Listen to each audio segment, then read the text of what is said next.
नमस्कार दोस्तों, स्वागत है आपका आज के इस वीडियो में।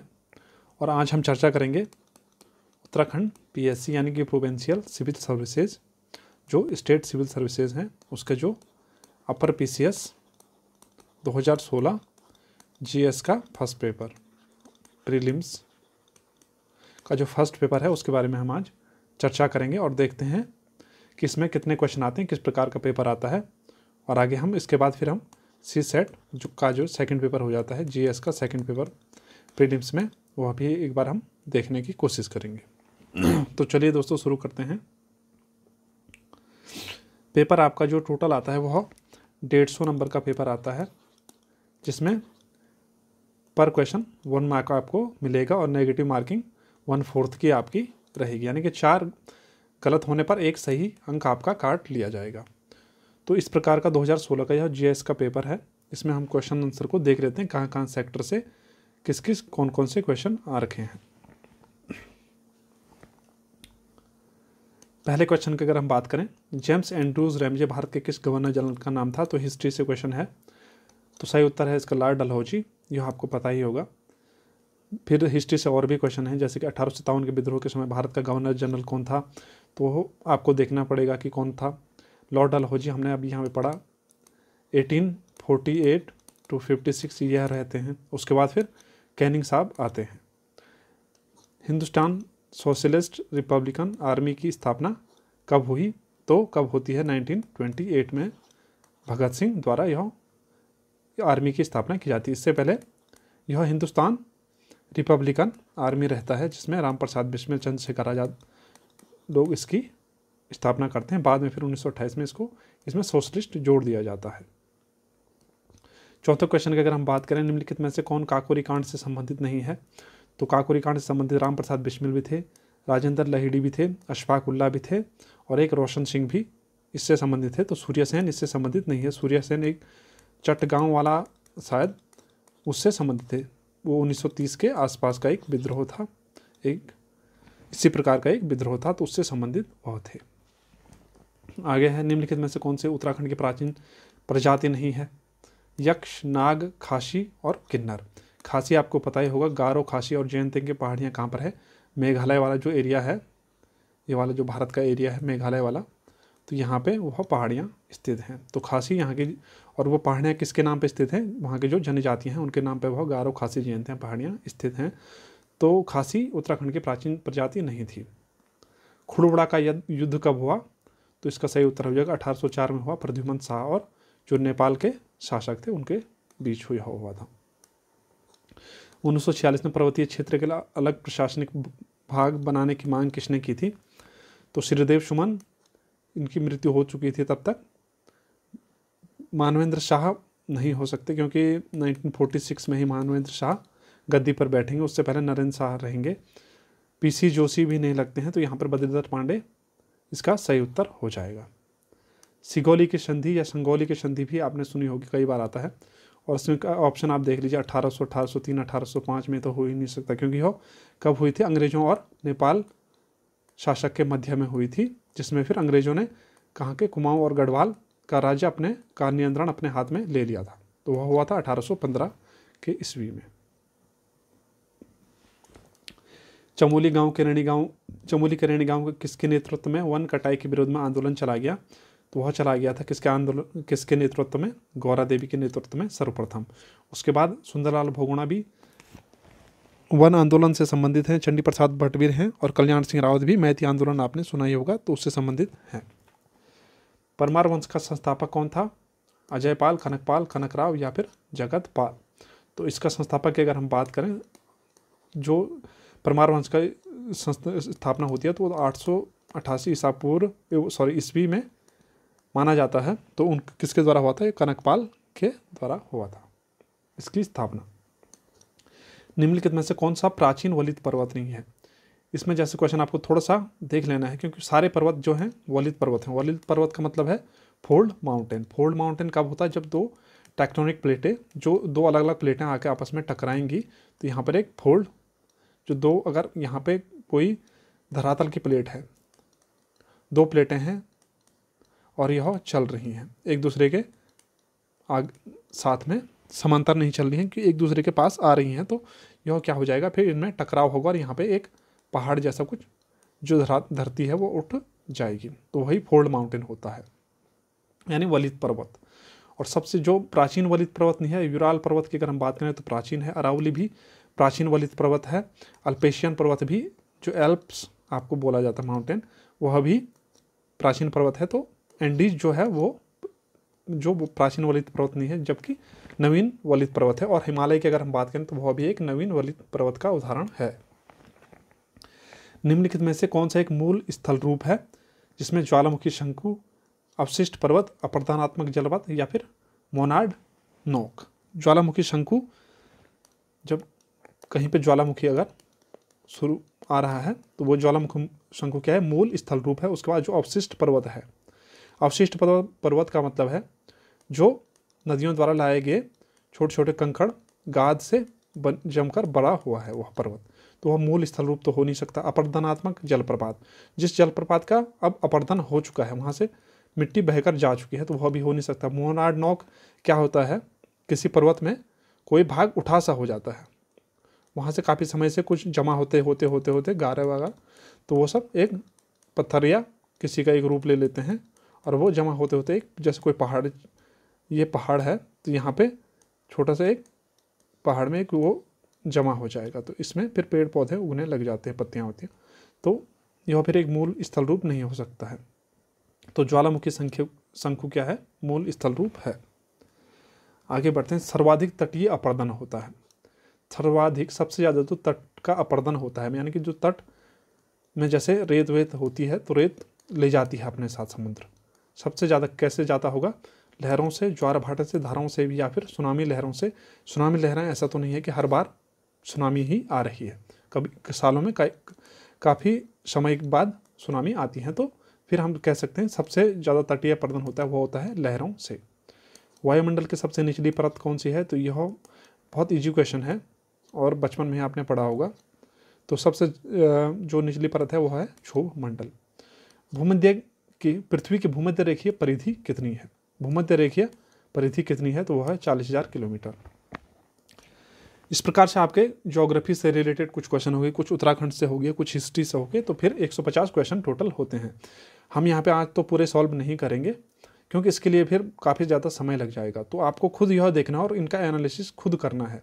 सारे क्वेश्चन, अगर आप 150 क्वेश्चन का देख रहे हैं और साथ में उनका एनालिसिस समझ रहे हैं कि किस प्रकार यह आंसर है, तो मान के चले कि आपको 150 टॉपिक्स के बारे में आप कंफर्म हो जाएंगे कि किस प्रकार यह 150 टॉपिक हैं, और उनसे आपको काफ़ी ज़्यादा नॉलेज भी आपका बढ़ जाएगा। इस प्रकार अगर आप और भी प्रीवियस ईयर के जैसे 2012 लोअर अपर पेशियस और लोअर पेशियस का भी एक बार देख लीजिएगा, और साथ में उससे पहले जो 2008-9 के आसपास का है, फिर 2005-6 के आसपास का है, फिर 2002-3 का है, तो वो सब सारे पीसीएस के एग्जाम अगर आप प्री के पेपर देखेंगे और सारे आप 150 क्वेश्चन अगर सॉल्व करने बैठते हैं उसमें, और साथ में उनका जो एनालिसिस है वो आप देख लेते हैं, आपको बस कुछ नहीं करना। आपको कोई चीज़ नहीं पता है, निम्नलिखित महासागरीय जलधाराएं आपको नहीं पता है, आपको बस आप गूगल पे जाकर सर्च कर सकते हैं, तो आपको सारी जलधाराओं के बारे में आपको पता चल जाएगा, और वहाँ से आपको काफ़ी ज़्यादा आपका जो टॉपिक्स हैं वो काफ़ी क्लियर, धीरे धीरे सारे क्लियर होने लगेंगे।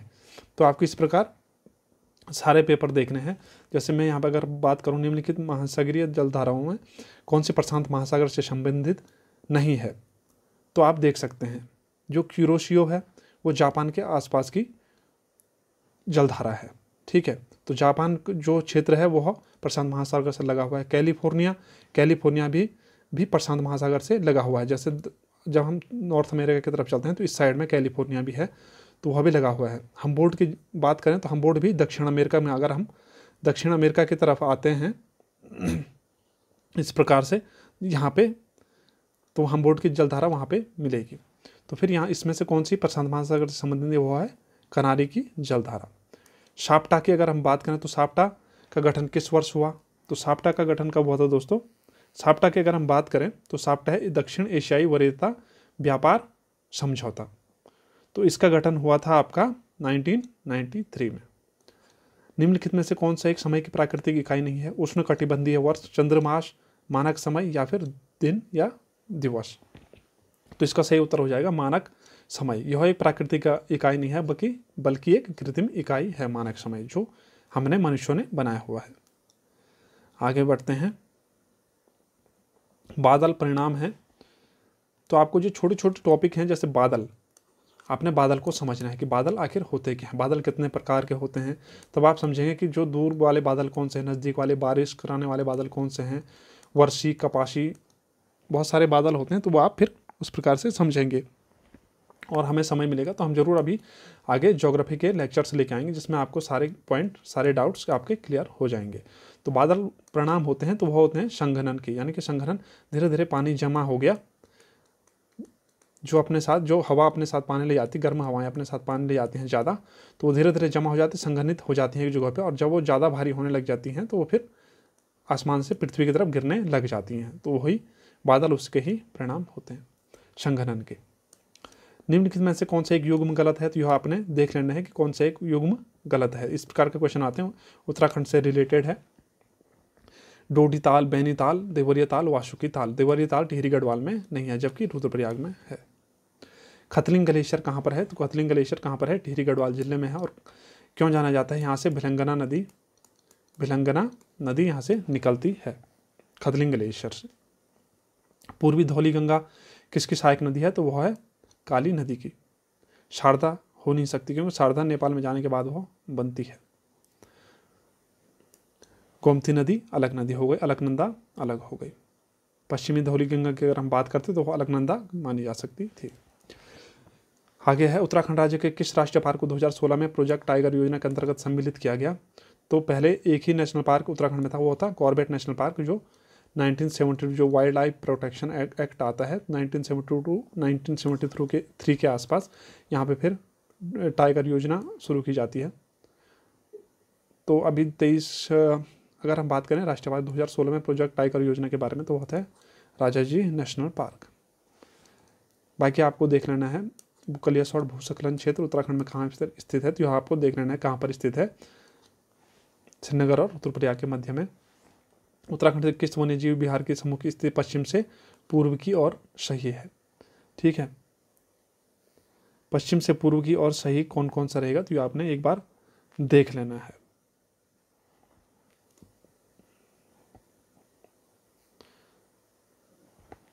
पूर्व की अगर हम बात करें तो यहाँ पे पिथौरागढ़ पूर्व हो जाएगा, और पश्चिम की बात करें, उत्तर जो है वह उत्तरकाशी है, और पश्चिम है देहरादून की तरफ वाले जो इलाका है पिथौरागढ़ आपका पूर्व हो जाएगा, और दक्षिण हो जाएगा आपका जो ये उधम सिंह नगर, यूएस नगर वाला जो एरिया है उत्तराखंड में। तो आपने देख लेना है पश्चिम से पूर्व की तरफ आते हुए कौन सा रहेगा।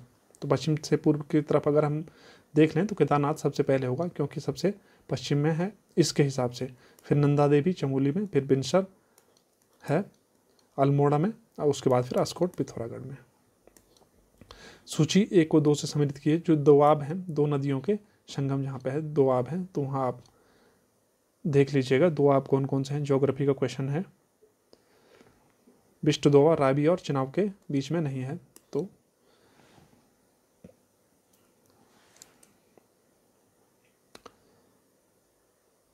बिष्ट दोआब है ब्यास और सतलज के मध्य में। तो इस प्रकार आपने देख लेना है कौन कौन से क्वेश्चन क्या रहेंगे।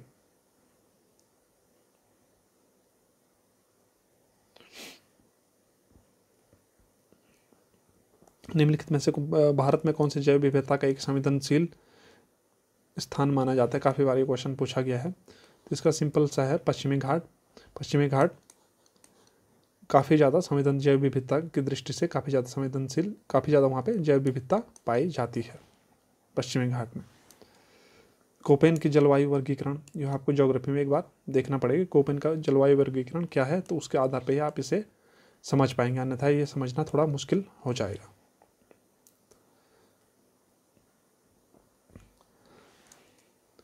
आगे है कुछ पहाड़ियाँ हैं और उनके निकलने वाली नदियाँ। तो यह आप एक बार जरूर मैपिंग आप समझ लीजिए। भारत का जो मैप है, नक्शा है, उसको समझना बहुत ज़रूरी है क्योंकि वहाँ से फिर आपको कौन कौन से पर्वत हैं, उनके निकट से कौन सी नदी निकल रही है, साथ में जो नेशनल पार्क्स हैं, भारत के जो नेशनल पार्क हैं, राष्ट्रीय उद्यान, उनके बगल से कौन सी नदी निकल रही है वह आपको एक बार देख लेनी है। तो वहाँ से आप समझ जाएंगे कौन कौन सी नदी कहाँ कहाँ पर है। और एक और पॉइंट आता है यहाँ पे, जो भारत के रामसर साइट्स हैं, रामसर साइट्स हैं, टोटल 46 साइट हैं अभी भारत में रामसर साइट्स, तो वो आपको देख लेंगे। और उनके बगल से निकलने वाले जो नदियां हैं, किस नदी के आसपास में यह रामसर साइट हैं। प्रायद्वीपीय भारत की सबसे लंबी नदी कौन सी है, तो वो है गोदावरी, 1600 किलोमीटर के आसपास की है। जब आप ज्योग्राफी की एनसीईआरटी बुक पढ़ेंगे तो वहाँ पे आपको यह लिखा हुआ समझ में आ जाएगा। पहले ही शायद पहले 11th-12th के आप एनसीईआरटी पढ़ेंगे तो वहीं पर आपको यह मिल जाएगा, 11th की ज्योग्राफी में। उसके बाद भारत में सर्वाधिक सिंचाई विस्तार वाला प्रतिशत राज्य कौन सा है, तो यह आपको देख लेना है। भारतीय उपग्रह श्रृंखला दूरसंचार के लिए उपयोग में लाई जा रही है, तो थोड़ा सा आपके जो क्वेश्चन है वह कहाँ से संबंधित हैं, जो नया साइंस एंड टेक जो एरिया है वहाँ से आपके संबंधित है। दक्षिणी गंगोत्री क्या है, दक्षिणी गंगोत्री क्या था, अंटार्कटिका में भारतीय शोध केंद्र है, लेकिन अभी वह बंद हो चुका है। अभी वहाँ पे मैत्री और भारतीय नाम से 2 अन्य शोध केंद्र हैं, तो वह आपने एक बार देख लेना है। तमिलनाडु का समुद्र तट क्या कहलाता है, कौन सा तट तो कहलाता है कोरोमंडल तट। मालाबार तट इधर आपका पश्चिमी घाट की तरफ है, कोंकण तट भी उधर ही है गोवा के पास में, श्रीकार तट कोरोमंडल तट से थोड़ा सा आगे। कौन सा राज्य समूह भाखड़ा नागल परियोजना से जल प्राप्त करता है, तो यह आपने भाखड़ा नागल बांध जो है वह आपने देख लेना है। पॉलिटी से भी कुछ क्वेश्चन अब आ चुके हैं। भारत के संविधान के किस अनुच्छेद के अनुसार राज्य के राज्यपाल के द्वारा मुख्यमंत्री को नियुक्ति किया जाता है, राज्य के राज्यपाल द्वारा मुख्यमंत्री की नियुक्ति किस अनुच्छेद के अंतर्गत की जाती है, तो अनुच्छेद 164 में क्या लिखा है कि राज्य के राज्यपाल मुख्यमंत्री को नियुक्त करेंगे, किस अनुच्छेद के अंतर्गत, 164 के अंतर्गत। उत्तराखंड से लोकसभा के कितने सदस्य निर्वाचित होते हैं, तो 5 होते हैं। उत्तराखंड की विधानसभा 2016 में मनोनीत सदस्य कितने हैं, तो 1 मनोनीत सदस्य थे एंग्लो इंडियन, जो अब 2019-20 के नए जो संविधान संशोधन हुआ था उसमें उन्होंने जो 126th अमेंडमेंट और 104वां संविधान संशोधन, उसमें वह सीट अभी मनोनीत जो भी सदस्य थे एंग्लो इंडियन वह सब खत्म कर दिए हैं। जो भारत में भी जो 2 सदस्य मनोनीत होते थे राष्ट्रपति द्वारा, जो एंग्लो इंडियन सदस्य मनोनीत किए जाते थे, तो वह अब बंद कर दिए गए हैं। लाल बहादुर शास्त्री राष्ट्रीय प्रशासनिक अकादमी कहाँ पर स्थित है, तो वह है मसूरी में, LBSNNA यह आपने सुना ही होगा। अगर आप कभी आपने यूपीएससी की तैयारी की है तो यह आपने जरूर सुना होगा, लाल बहादुर शास्त्री राष्ट्रीय प्रशासनिक अकादमी के बारे में। वह कहाँ पर स्थित है, मसूरी में। बाकी उत्तराखंड लोक सेवा आयोग के प्रथम अध्यक्ष कौन थे, तो वह थे NP नवानी।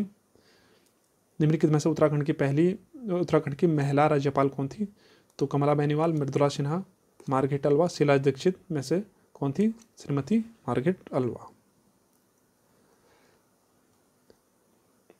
तो उत्तराखंड से भी और सारे क्वेश्चन एकदम मिक्स होकर आ रखे हैं, तो आपने इस प्रकार से आपका पेपर आएगा और ज़्यादा टफ पेपर नहीं आएगा। प्रीलिम्स का अच्छा पेपर रहता है, आपको बस थोड़ा छोटे छोटे पॉइंट को नोट करके रखना है। जो प्रीवियस ईयर के क्वेश्चन हैं उनके सारे एनालिसिस आपको समझने हैं, खुद करना पड़ेगा आपको, और साथ में आपको नोट्स भी जो टोटल 150 क्वेश्चन हैं उनके आपको अपने पास खुद नोट्स तैयार आपको करने पड़ेंगे। और एक सिर्फ यही 150 क्वेश्चन हैं, इससे पहले के प्रीवियस ईयर के और ज़्यादा पहले आप जाएंगे, जब से उत्तराखंड बना उस समय से जो भी क्वेश्चन आपके PCS अपर PCS में आए हैं उनको एक बार आप देख लीजिएगा। और इससे पहले जो PCS मेंस का भी जो एग्ज़ाम होता था वह भी मल्टीपल चॉइस होता था, तो उसको भी आप एक बार देख लीजिएगा किस प्रकार के क्वेश्चन आते थे।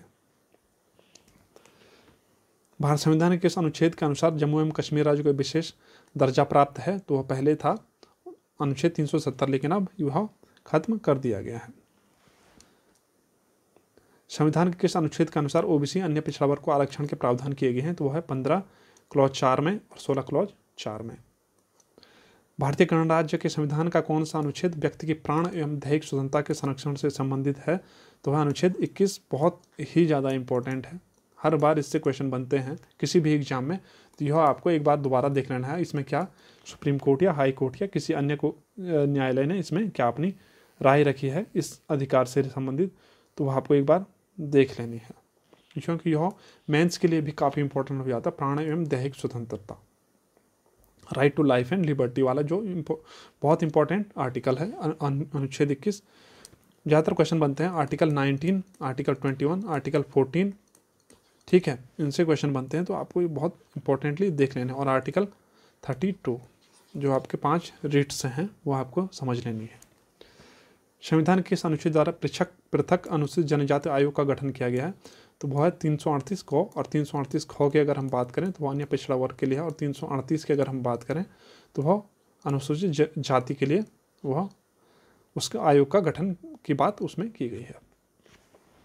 संयुक्त राष्ट्र संघ के प्रजातंत्रीकरण की मांग का संबंध मुख्यतः है, तो क्या है यह, इसका हो जाएगा आपका सुरक्षा परिषद से। संयुक्त राष्ट्र संघ के प्रजातंत्रीकरण की मांग का संबंध मुख्यतः है तो सुरक्षा परिषद से है। भारत में सार्क सम्मेलन सर्वप्रथम किस वर्ष आयोजित किया गया था, तो किस वर्ष सार्क सम्मेलन सर्वप्रथम आयोजित किया था भारत में, यह है 1986 में। 1997 में विश्व पर्यावरण सम्मेलन आयोजित किया गया था। कहाँ पर आयोजित किया गया था 1997 में विश्व पर्यावरण सम्मेलन, तो क्योटो में यह आयोजित किया गया था। भारत के परमाणु सिद्धांत में सम्मिलित हैं पहल न करना, एक तरफा प्रतिबंध, न्यूनतम विश्वसनीय निवारण और उपरोक्त सभी। तो इसका सही उत्तर हो जाएगा उपरोक्त सभी। 2001 में ब्रिक्स शब्द को किसने गढ़ा था, तो कितना बढ़िया क्वेश्चन था उस समय में, थोड़ा सा समझना था। जैसे बराक ओबामा हो नहीं सकते, जॉन कैनेडी हो नहीं सकते, व्लादिमीर पुतिन हो नहीं सकते, तो जिम ओनील ही होंगे, क्योंकि तीनों ये राष्ट्रपति रहे हैं, ये राष्ट्रपति रहे हैं और ये भी राष्ट्रपति हैं। कहाँ के राष्ट्रपति हैं, रशिया के वर्तमान में राष्ट्रपति हैं। बराक ओबामा पहले राष्ट्रपति थे यूएस के, और जॉन कैनेडी भी राष्ट्रपति रहे हैं। किसके शासनकाल में भारत में उदारीकरण के प्रथम चरण को आरंभ किया गया था, तो वह था पीवी नरसिम्हा राव। 1991 में उदारीकरण का प्रथम चरण मनमोहन सिंह की अध्यक्षता में यह शुरू किया गया था। 53 वर्ष 2016 में किसको राष्ट्रीय दल की मान्यता दी गई, तो वर्ष 2016 में किसको मान्यता दी गई थी राष्ट्रीय दल की, वो है टीएमसी यानी कि तृणमूल कांग्रेस, ममता बनर्जी, जिसकी फिलहाल अभी क्या है, अध्यक्ष है। तो इस प्रकार के फिर पॉलिटी से अन्य क्वेश्चन भी हैं, क्योंकि बहुत ज़्यादा समय लग जाएगा मुझे भी अगर मैं आपको ये पूरे 150 क्वेश्चन सॉल्व कराने बैठूं, क्योंकि इसमें अभी थोड़ा सा आपको खुद एक बार देखना पड़ेगा, एनालिसिस ठीक से करना पड़ेगा और उसके नोट्स बनाने पड़ेंगे, ताकि आप काफ़ी अच्छे तरीके से इन सवालों को समझ पाएँ और आपका जो नोट्स हैं, नोट्स से आपको काफ़ी ज़्यादा मदद भी मिलेगी। और सिर्फ उत्तराखंड यूके पीएससी पीसीएस के ही क्वेश्चन नहीं देखने, आपको यूपी पीसीएस के भी प्रीवियस ईयर के क्वेश्चन देखने हैं। आप जो यूपी से अगर आप संबंधित नहीं है तो यूपी से रिलेटेड आप क्वेश्चन आप छोड़ दीजिए, जो यूपी स्टेट से रिलेटेड क्वेश्चन उसमें आए थे। बाकी जो अन्य क्वेश्चन उसमें आए थे, जैसे जीके से रिलेटेड थे, हिस्ट्री, ज्योग्राफी, इकोनॉमी, पॉलिटी से जो भी क्वेश्चन आए थे, उनको एक बार आप उनका एनालिसिस करके उनके नोट्स आप बना सकते हैं और उससे आपको काफ़ी मदद मिलेगी। क्योंकि आपके पास सिर्फ आप मान के चले, आपने अगर 50 पेपर ऐसे देखे, और 50 पेपर बहुत सारे स्टेट्स के आप देख सकते हैं, बीपीएससी के देख सकते हैं, राजस्थान स्टेट सर्विस के देख सकते हैं, और आपके अगर 50 पेपर आप देख लेते हैं और सॉल्व करके आप नोट्स बना लेते हैं, तो मैं आपको बता रहा हूँ कि आप ये मान के चले कि आप 50% से ऊपर आप क्लियर हैं। 50% क्या, आप 70-80% आप क्लियर हैं, क्योंकि 50 पेपर में आपने जो समझ लिया, 50 पेपर किस प्रकार का थे और उनका जो क्वेश्चन का एनालिसिस करके आपने समझ लिया, नोट्स बना लिया, तो आप इजीली कोई भी एग्जाम क्रैक कर सकते हैं। आपको बहुत ज़्यादा फिर नॉलेज हो जाएगा। आगे पंचायती राज व्यवस्था निम्नलिखित में से किस में उल्लेख है, तो वह किस में उल्लेख है, राज्य की राज्य सूची में, संघ सूची में नहीं है, समवर्ती सूची में नहीं, किस में है, राज्य सूची में।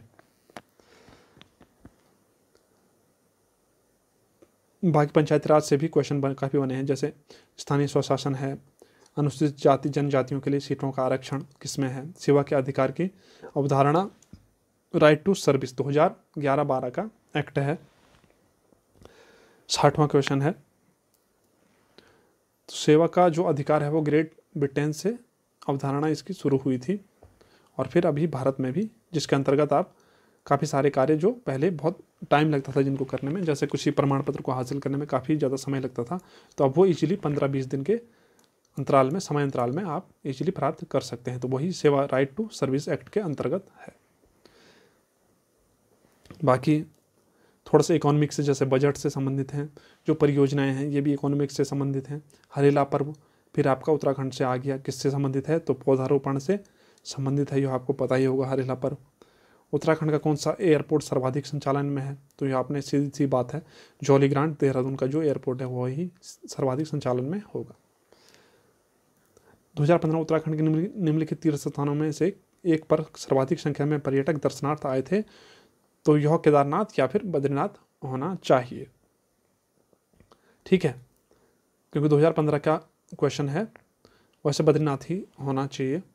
2015 का क्वेश्चन है, तो आपको इन चीज़ों पे थोड़ा सा ये इसी की जगह पे आपको 2020-21 के बारे में आपको पूछ लिया जाएगा, लेकिन यह नहीं पूछा जाएगा क्योंकि कोविड बीच में क्राइसिस चल रहा था, तो वह नहीं पूछा जा सकता। इस प्रकार के क्वेश्चन लेकिन आ सकते हैं जो करंट से रिलेटेड हो।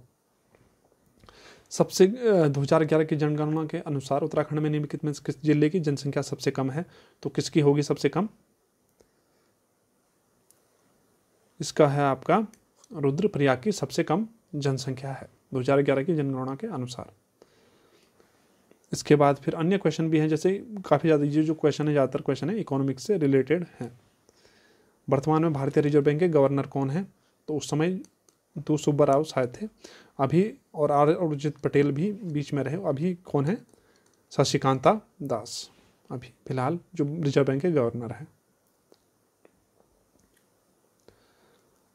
फिर ह्यूमन डेवलप इंडेक्स मानव विकास सूचकांक, ये भी थोड़ा सा इंपॉर्टेंट हो जाता है, इकोनॉमिक्स का काफ़ी इंपॉर्टेंट टॉपिक है यह, जो HDI वाला टॉपिक है।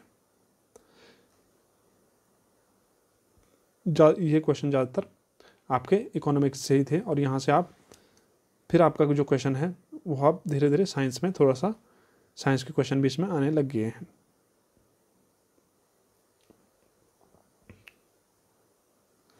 साइंस के क्वेश्चन भी हैं।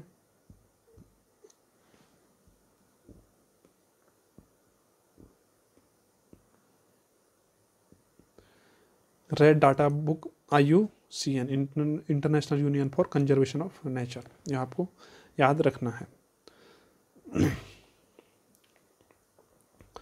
फिर कुछ साथ इसमें कंप्यूटर से रिलेटेड क्वेश्चन भी आएंगे, जैसे कौन सा एक ऑपरेटिंग सिस्टम है? यूनिक्स, जावा, ओरेकल, MS ऑफिस।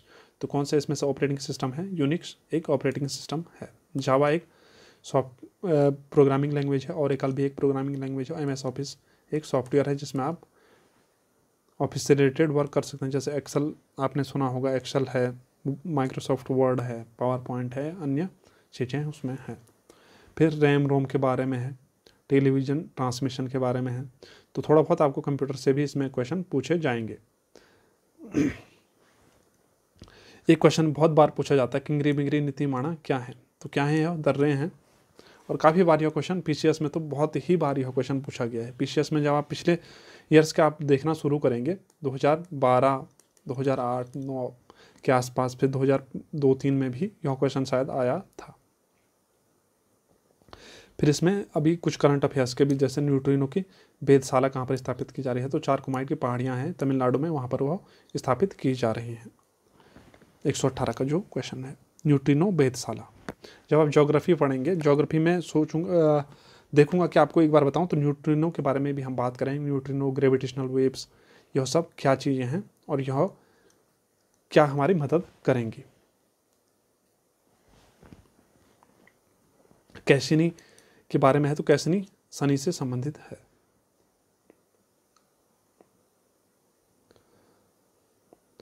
फिर पॉलिटी के कुछ क्वेश्चन हैं, सर्वोच्च न्यायालय की।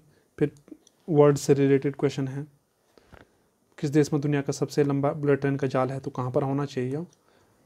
चीन में होना चाहिए मेरे हिसाब से। और कुछ अब यहाँ पे उस समय के जो क्या था करंट अफेयर्स थे, वो उसका भी क्वेश्चन एक पूछा गया है। पहला महिला बटालियन गठित करने का गौरव प्राप्त हुआ है, तो यह भी एक, जैसे यह क्वेश्चन भी उस समय के करंट अफेयर शायद रहा होगा, तो उस समय से पूछा गया है। और जो G20 की अध्यक्षता उस समय की बात है, तो वह भी उस समय पूछा गया है, करंट अफेयर्स था जो उस समय का। तो ये मान के चलिए आप करंट अफेयर्स से रिलेटेड, जिसमें हिस्ट्री, इकोनॉमिक्स से भी रिलेटेड काफ़ी क्वेश्चन पूछे जा रहे हैं। ये जो एंशियंट हिस्ट्री से क्वेश्चन आ रहे हैं, मगध में नंदवंश का संस्थापक कौन था? सेंड्रोकोटस सेंड्रोकोट्स किसे कहा गया था? तो चंद्रगुप्त मौर्य को ही, सीधी सी बात है। प्रथम चंद्रगुप्त हो नहीं सकते, द्वितीय हो नहीं सकते समुद्रगुप्त, क्योंकि ये गुप्त सम्राट के बारे में है। और यूनानी लेखक जस्टिन, जो यूनानियों का समय है वह चंद्रगुप्त मौर्य के बाद का है, तो उस समय आप देख सकते हैं कि इजी क्वेश्चन था। तीनों गुप्त से थे और एक मौर्य वंश से, तो सेंट्रोकोटस चंद्रगुप्त मौर्य को कहा गया है। नंद वंश का संस्थापक की बात करें तो किसको, कौन है? महापद्म नंद। कौन सा एक स्थान पूर्व मध्यकाल में शिक्षा का केंद्र नहीं था? यह आपको एंशिएंट हिस्ट्री में मिलेगा। न्याय दर्शन के संस्थापक, घोड़े के नाल की मेहराब, फिर सूफी संत महबूब इलाही के नाम से जाने जाते हैं। तो यह आपको थोड़ा बहुत आपको मिडिल, मॉडर्न और फिर मिडाइवल, सॉरी एंशिएंट, मिडाइवल और मॉडर्न हिस्ट्री का आपको थोड़ा बहुत देख लेना है। तो सारे ही मतलब सारे ही जगहों से यह क्वेश्चन, सारे 150 क्वेश्चन हैं और पूछे गए हैं। आपको बस यह नहीं सोचना कि 150 में से 150 करने हैं। आपको बस एक फिक्स नंबर लेके जाना है कि आपको 105 प्लस आपको इसमें, या फिर 100 प्लस आपको स्कोर करना है। बस आप उसमें से 110 करें, 120 करें, 130 करें, लेकिन आपको जो भी करें आप 100 प्लस आप से पे स्कोर रहेगा इसमें, वह आपको देखना है कि 100 प्लस में कर दूं और बस उसके बाद खत्म।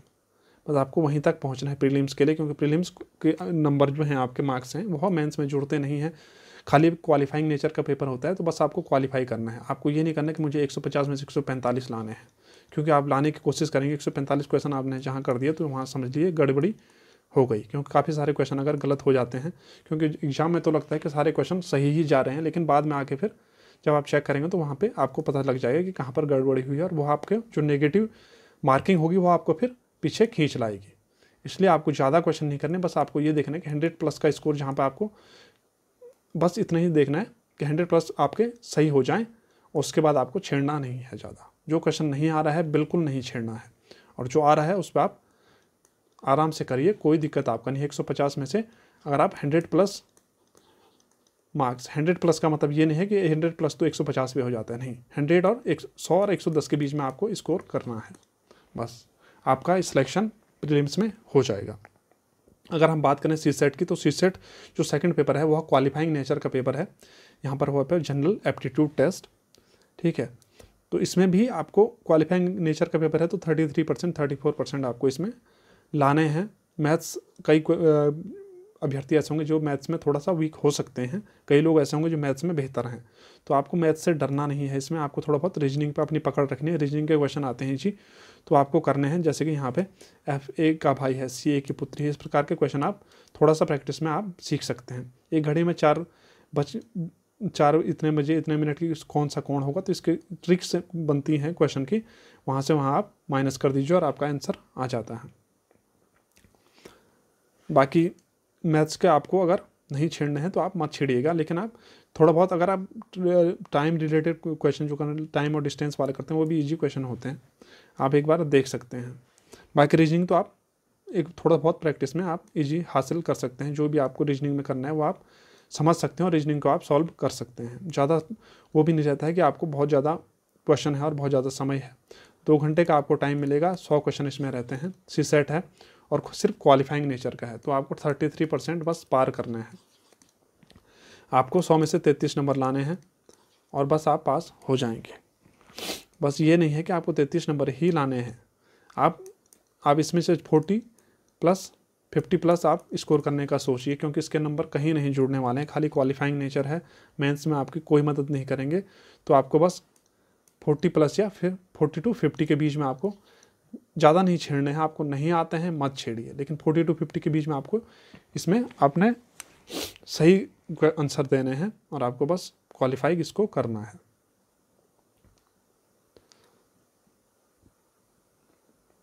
रीजनिंग से काफ़ी सारे क्वेश्चन हैं, रीजनिंग से आप समझ सकते हैं। और थोड़ा बहुत जैसे ये सप्ताह का कौन सा दिन होगा, इस प्रकार थोड़ा सा ट्रिक्स वाले क्वेश्चन होते हैं। ट्रिक आपको आती है तो आप इजीली इसको सॉल्व कर सकते हैं। आगे देखते हैं, मैथ्स से रिलेटेड काफ़ी क्वेश्चन है। मैथ्स से अगर आपको मैथ्स से थोड़ा सा डर लगता है या आप नहीं छेड़ना चाहते हैं मैथ्स, क्योंकि गड़बड़ हो सकती है, तो आप मत छेड़िए। बाकी आपके सामने रीजनिंग के क्वेश्चन भी काफ़ी सारे हैं।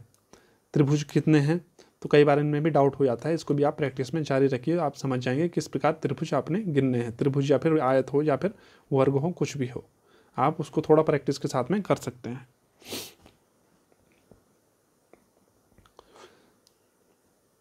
फिर इस प्रकार के कथन और निष्कर्ष वाले भी इजी क्वेश्चन होते हैं, बस आपको थोड़ा प्रैक्टिस रखनी है और ये आप सॉल्व कर लेंगे।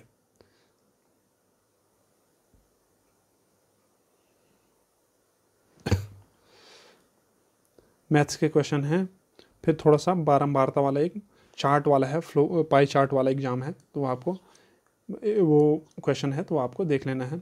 42 से 45 यानी कि 3-4 मार्क्स का ये क्वेश्चन है। तो आप 50% क्षेत्र को कौन सा दर्शाता है, तो ये तो हल्का फुल्का एक कॉमन सेंस वाला क्वेश्चन हो जाता है, तो ये आप कर सकते हैं।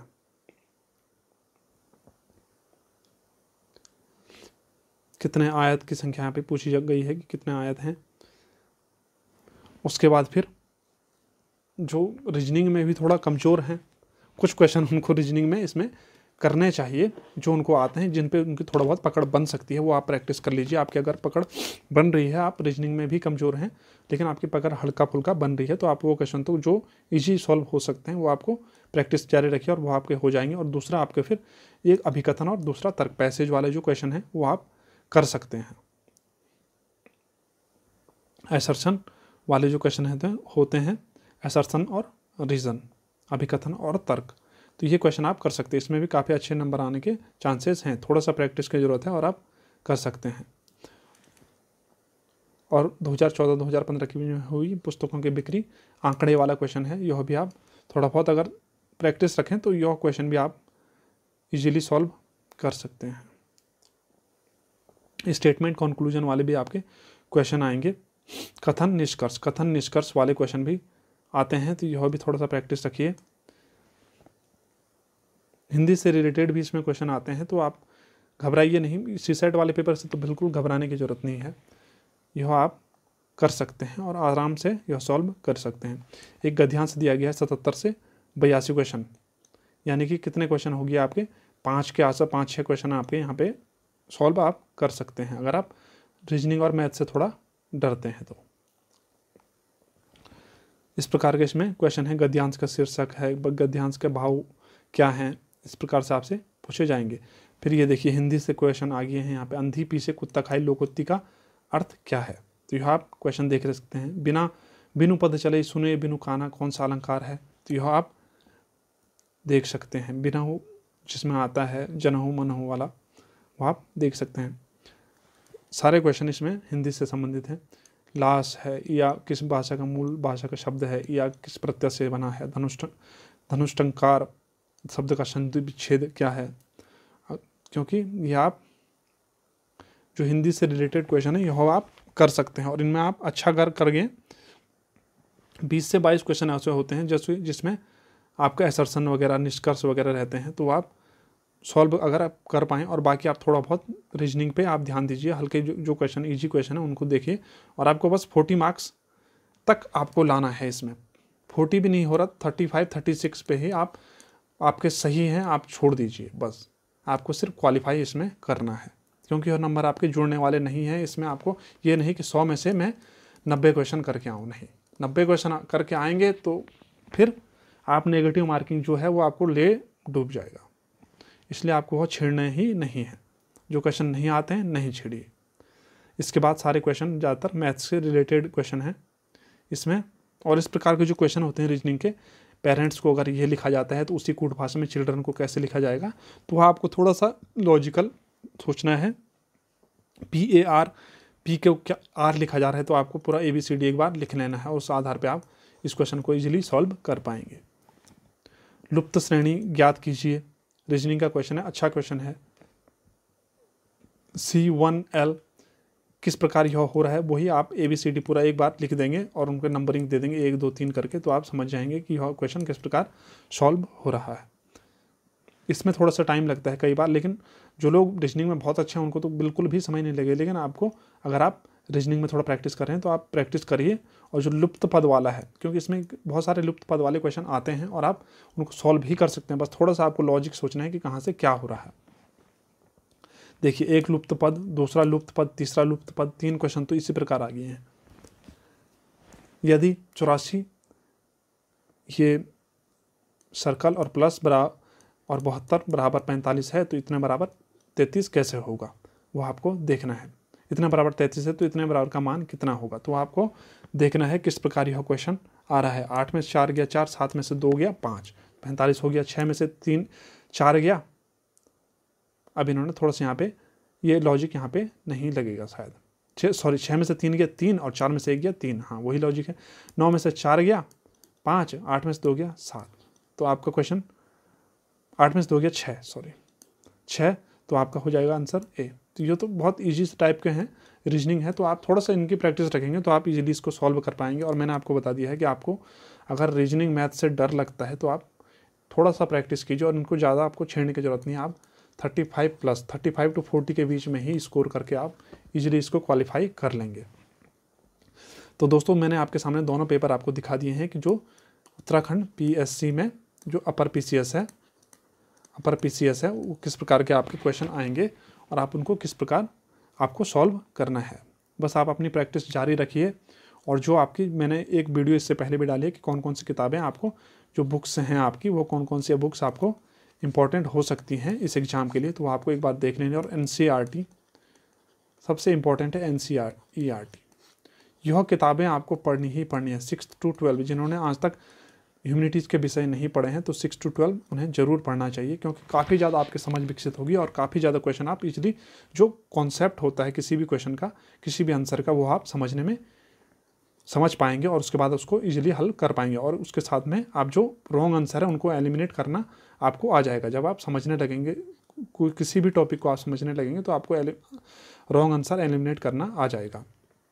तो बस आपको अपने पे विश्वास रखना है और साथ में मेहनत करनी है। तैयारी आप जारी रखिए कुछ समय, क्योंकि अभी तो एग्ज़ाम होने वाला है नहीं अपर PCS का, प्रीलिम्स का, तो कुछ समय में यह एग्ज़ाम अभी फरवरी लास्ट तक, तो आई थिंक उसका जो एप्लीकेशन है वही फॉर्म भरे जा रहे हैं। तो ये मान के चलिए कि फरवरी में इलेक्शन भी है, मार्च में इलेक्शन का रिजल्ट आएगा तो तब तक भी नहीं होगा, तो मार्च अप्रैल के आसपास ही आप मान के चलिए कि यह एग्ज़ाम होंगे। और जो एग्ज़ाम अभी होने वाले थे UPSC जो आयोग है उसके, तो उन्होंने अभी उन एग्ज़ाम की डेट भी आगे कर दी है। तो बस आपको क्या करना है, तब तक आप अपनी तैयारी जारी रखिए और आप NCERT साथ में अन्य किताबें जो रेफरेंस बुक्स होती हैं वो भी आप पढ़ते रहिए, क्योंकि आपको सबसे पहले मेंस की ही तैयारी करनी होगी, क्योंकि प्रीलिम्स, आप मेंस की तैयारी से ही आप प्रीलिम्स भी क्रैक कर सकते हैं। और साथ में करंट अफेयर्स भी आप थोड़ा सा ध्यान देते रहिए, और हम भी करंट अफेयर्स की वीडियो रेगुलर अपलोड करते रहेंगे, अपडेट करते रहेंगे, तो आप उनसे भी समझ सकते हैं और देख सकते हैं। तो दोस्तों यह वीडियो यहीं तक थी, फिर मिलते हैं आपसे नेक्स्ट वीडियो में, तब तक के लिए धन्यवाद।